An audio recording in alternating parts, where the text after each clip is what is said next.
26 नवंबर 1949 ईस्वी मिति मार्गशीर्ष शुक्ल सप्तमी संवत 2006 विक्रमी को एतत् द्वारा संविधान को अंगीकृत, अधिनियमित और आत्मार्पित किया गया।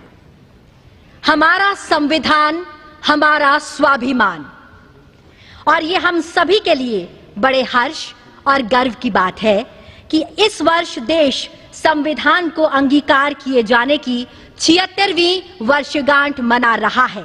नमस्कार आप सभी का, आप सभी माननीय विशिष्ट जनों का इस ऐतिहासिक केंद्रीय कक्ष में हार्दिक स्वागत, अभिनंदन एवं आप सभी को शत शत वंदन।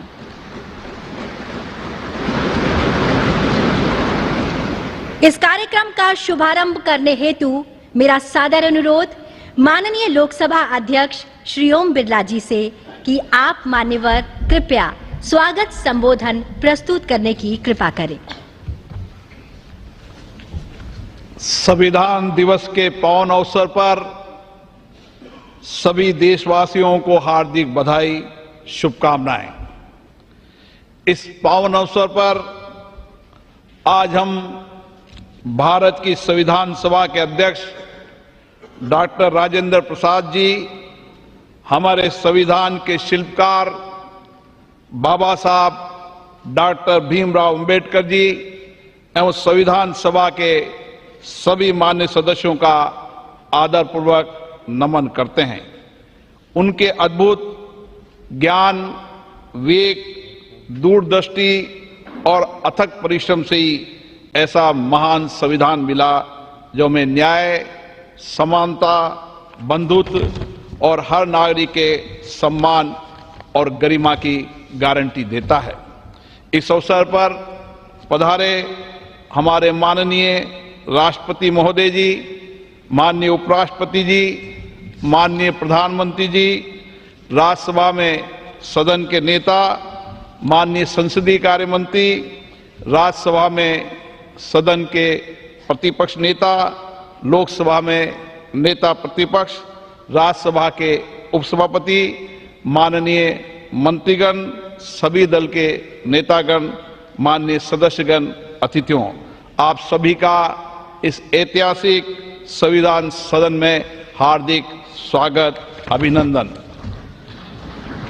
संविधान सभा का ये केंद्रीय कक्ष और पवित्र स्थान है जहां गहन चर्चा, संवाद एवं विचार मंथन के बाद हमारे संविधान को आकार दिया गया। जनता की आकांक्षाओं को संवैधानिक प्रावधानों में लिपिबद्ध किया गया। संविधान के मार्गदर्शन में पिछले 7 दशक से अधिक के कालखंड में हमने नीतियों और कानून बनाए और सामाजिक न्याय और समावेशी विकास के लक्ष्य प्राप्त किए। हमने अपने संविधान के मार्गदर्शन में हमने सुशासन और सामाजिक आर्थिक विकास की एक परिवर्तनकारी यात्रा तय की है। भारत विश्व का सबसे जीवंत और सफल लोकतंत्र माना जाता है।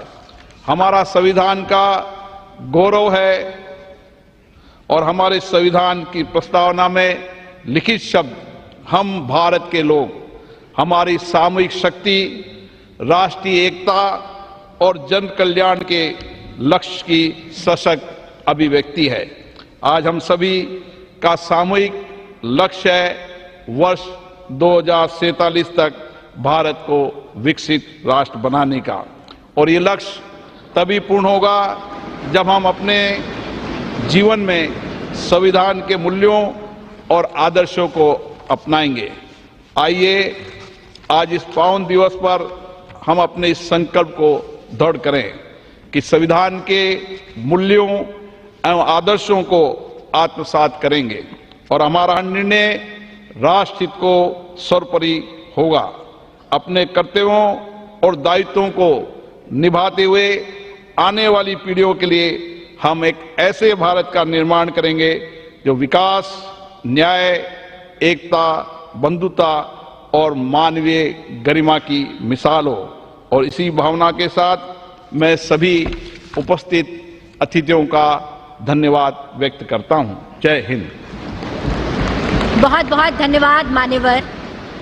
And now I request honourable vice president of India and chairman Rajya Sabha Shri CP Radhakrishnan ji to kindly address the distinguished gathering. தாயின் அன்பாய், தந்தையின் அறிவாய், குருவின் ஒளியாய், தாயாய் தந்தையாய் குருவாய் தெய்வமாய் நாம் அனுதினமும் வழிபடுகின்ற புனித பாரத அன்னையின் பொற்பாதங்களை முதற்கண் பணிந்து வணங்கி, I touch and salute the holy feet of Bharata Mata, the most powerful and the most merciful. Honorable President of India, Srimati Draupadi Murmu ji, Honorable Prime Minister of India, Sriman Narendra Modi ji, Honorable Speaker Lok Sabha, Sriman Om Birla ji, Honorable Union Ministers, Honorable Leaders of the Opposition of both Houses, Honorable Deputy Chairman Rajya Sabha, distinguished members of Parliament, Bhai Begno, sabko namaskar. On this great day in 1949, our holy constitution was adopted by the Constituent Assembly of Independent Bharat. I extend my warm greetings to all my beloved Bharat Vasis. Since 2015, we have started observing 26th November as the Constitution Day every year, Samvidhan Divas.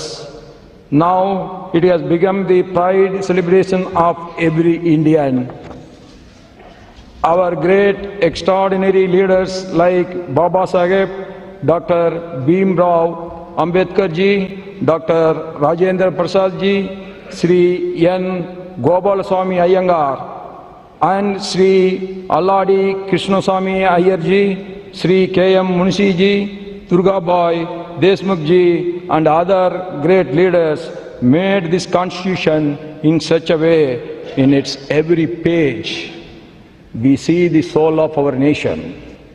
Our constitution was drafted, debated, and adopted by our outstanding tall leaders of Mother Bharat in the Constituent Assembly. It embodies the collective wisdom, sacrifice, and the dreams of millions of our countrymen who fought for freedom.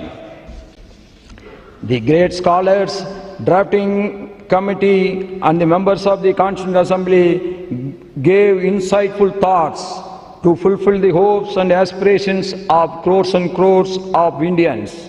Their selfless contribution make Bharat as the largest democracy in the world today. Our constitution was born out of intellect and lived experience, sacrifices, hopes, and aspirations. The soul of our constitution has proved that Bharat is one and it will be one forever.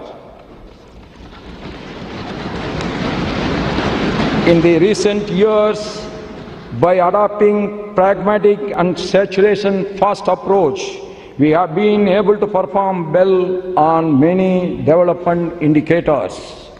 From nowhere, we are now the fourth largest economy of the world, and very soon we are going to be the third largest economy of the world. That is why the whole world is now looking at us. 25 crore brothers